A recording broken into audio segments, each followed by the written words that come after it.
Up here there's an exhilarating desolation, a rugged grandeur. I could walk in any direction and find wild and enticing places, but I'm going to a valley where history and beauty have most dramatically collided. I'm going over the top to the Rhondda.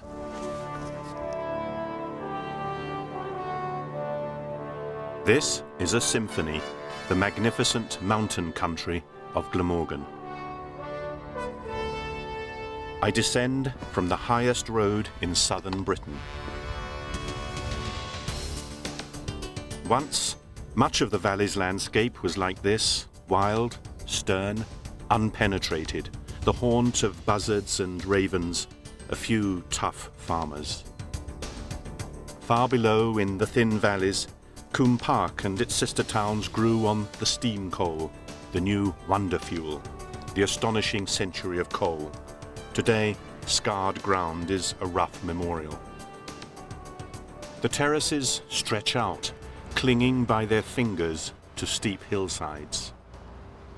The Rhondda was a time as well as a place, and to live and work here was to be at the rumbustious heart of things.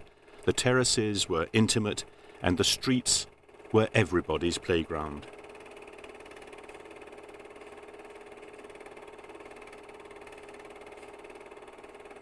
These scenes, some of the spirit of the Rhondda, were filmed by Reg Edwards, passionate about movies since he saw a magic lantern show in the chapel. At home in Coombe Park, he gave me a private viewing. I called it 30 Years of Sydney because I began filming in 1961 and ended in 1991. You became Cecil B. DeMille of the Valley. Yes, that's right, yeah. Biblical epics. Yeah, biblical epic as well, yes. The drama of David and Goliath.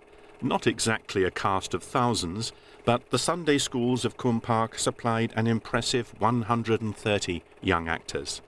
At the showdown, the giant Goliath, played by the superintendent at the Pithead Baths, is felled by David's slingshot. The thump is heard in the next valley. Next stop, Treorchy.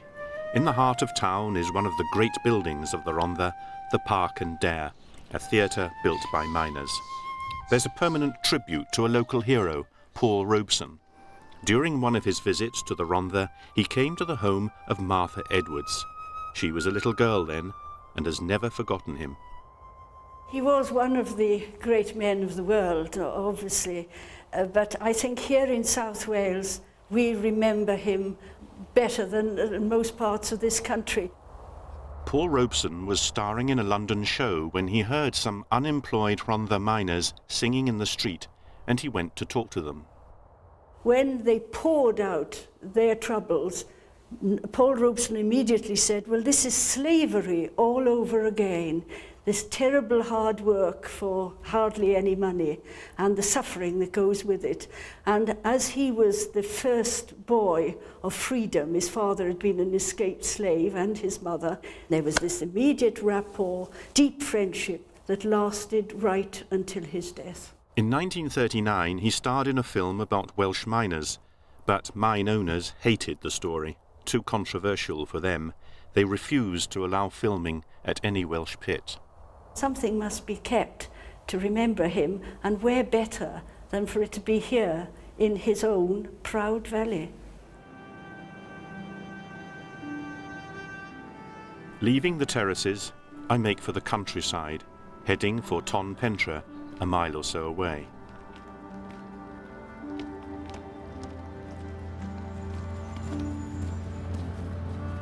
Walking out of the trees, I glimpse the rooftops below. The towns are threaded together like pearls on a long string, Pentre running into Tonpentre, into Gelli and Ystrad, into Llwynapia and Tonapandi.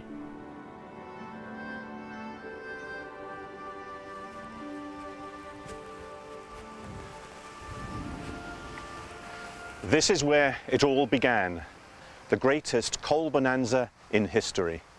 In the 1860s, this was still a tranquil landscape. And then in 1866, David Davis of Llandinum started exploring for coal. He sank 2 deep shafts and ran out of money. Perhaps it was the force of his personality, perhaps the miner's instinct.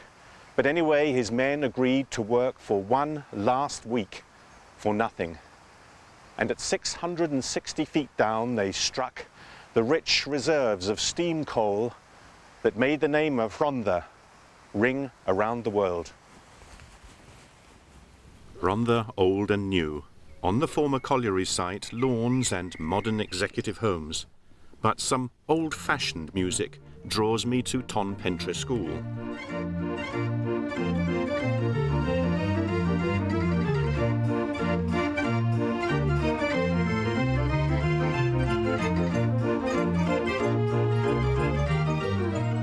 One of the teachers has achieved his dream of buying an old-style street organ.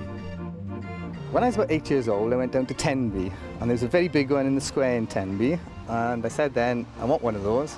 And a lot of years later, I managed to save enough money to buy one.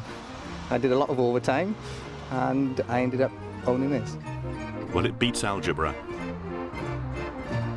In Pentre, I meet Elaine Hawkins, who's writing a book about Rhondda murders. Here at Christmas 1902, tragedy struck the street.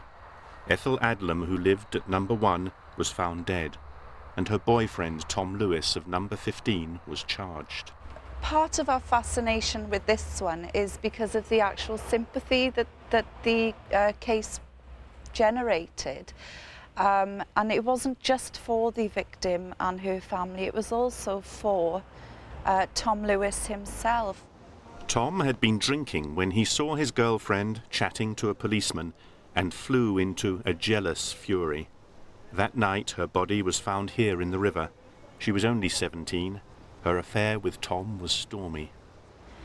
Tom was found hiding after the murder in a chicken coop in number 15. He was arrested for her murder, no other suspects. A fund was actually set up by people in the street to help Tom Lewis's father and also to pay for a better defence for Tom. Tom was jailed for 15 years. On his release, he returned to live in the Rhondda. They used to say that you could sing or box your way out of the valleys. 2 young boxers from Tonpentre sailed in the Titanic, full of hope, Di Bowen and Les Williams. Both drowned. Ivor Davis's father was Di Bowen's friend, and in this book he wrote a tribute to him. On every glossy page, he'd write a poem. This is about France, the war, everything. You know. His father wrote his verses to comfort Di Bowen's family, and they framed them and put them on their wall. Dedicated to the memory of my dear friend, Dave Bowen, who lost his life on the Titanic in 1912. I remember well the morning he left the native home, embarked upon a voyage to a land across the foam. This rare film was shot as the Titanic was loaded with cargo, and passengers joined the brand new ship. For Di Bowen and his friend Les Williams, 2 wide-eyed Rhondda boys travelling on the largest liner in the world, it was the greatest adventure of their young lives. They were both miners and 21 years old. An American come over, saw them boxing in the boxing booth here, and invited them to go to America. They thought they'd make a fortune by going out there and going around the booths. In his poem, his father, Jack Davis, related how he and Dave Bowen grew up together and lived side by side in their terrace homes, and how everyone in Tonpentre had gathered to wave him off. I think they were going to go into another ship, only they thought they'd take the Titanic because it was his maiden voyage, and they thought they had a gym and everything on that, which they all modern, which wasn't on the other ship. So they went on that one. Ivor's father described the shock felt in the Rhondda when the news came in. The shudder that went through me, may I never feel again. They found Les Williams' body, but never found Dave Bowen. It's remarkable how nearly 90 years on, the fate of the Titanic still stirs emotions and remains a compelling story.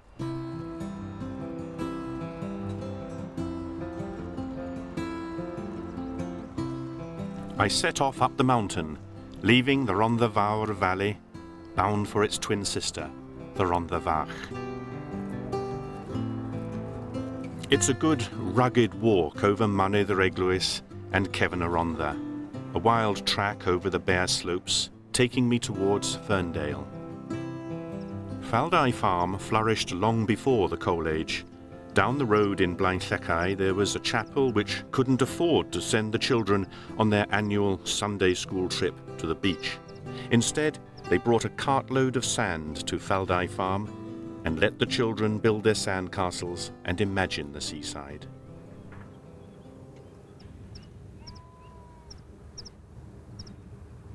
In Blaenllecau, the people recently carved a dragon to represent their spirit. My gateway into Ferndale is the lake in the woods, where, the legend says, a maiden rose from the water and enchanted a local farmer. She agreed to marry him, but told him that if they quarrelled 3 times, she'd return to the water. Well, they did, and back she went, taking all the cattle. And since then, Ferndale husbands have been very well behaved.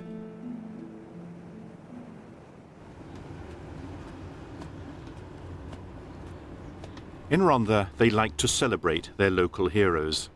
On this street, the film star Stanley Baker is commemorated. He never forgot his Ferndale roots, and his ashes are scattered on the nearby mountain. And here's another reason for local pride. The plaque records that on this site stood Ferndale Secondary School, which in 1919 became the first in England and Wales to provide completely free education, a working-class ideal. The Rhondda display team practices its aerobatics.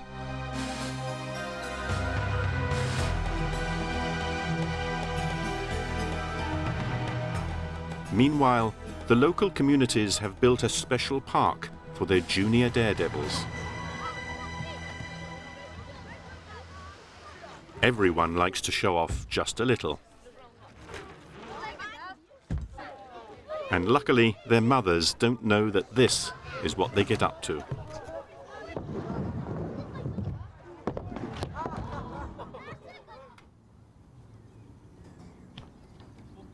The junior school in Blaenllecau gives its children a good sense of who they are and where they live, a sense of history. In the playground, there are 2 miniature miners' cottages, and pupils, reenacting a day in the life of a mining family, get some idea of the drudgery and hardship. And this coal is what they call steam coal. Ivor England, an ex-miner, tells them why the Rhondda was renowned. Was famous for producing steam coal for railway engines and ships' engines in India and Africa and China. And have you heard of the Titanic? Yeah. It's all receded so rapidly. What was the common experience of life for generations has for these children already become hearsay.